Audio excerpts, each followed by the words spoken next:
I suggest establishing a commission for the preservation of historical memory in the Federal Assembly.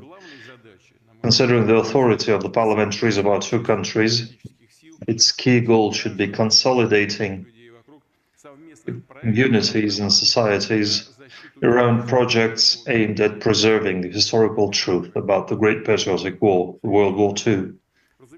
We all know very well what an enormous price our nations paid for their victory over Nazism, the colossal sacrifices that were made to that effect. There is no doubt that Russia, Belarus and other countries will forever remember the lessons of that war. The most important of them being that we have to do everything to combat the proliferation of Nazism, to combat the ideologies of Russophobia, Anti-Semitism and Nazism, any forms of racial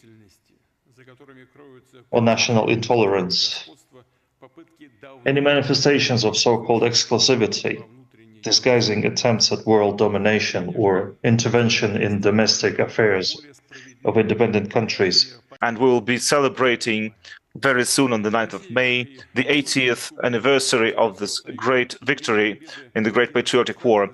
This day in most of the former Soviet republics is one of the most important holidays.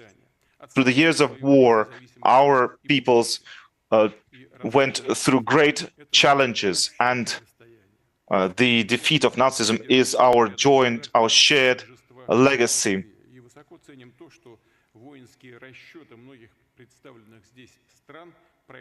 We expect the parade squads of many countries represented here to go shoulder to shoulder with Russian soldiers along the Red Square on the Victory Parade.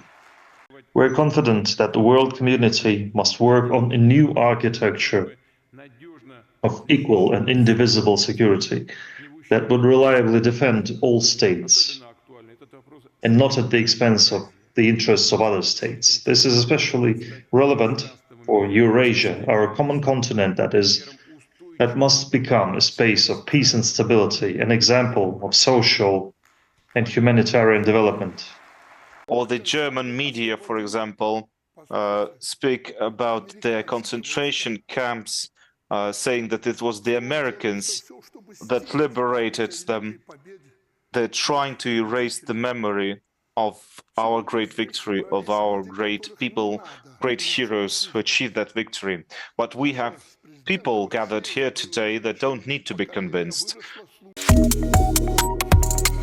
Subscribe to One India and never miss an update.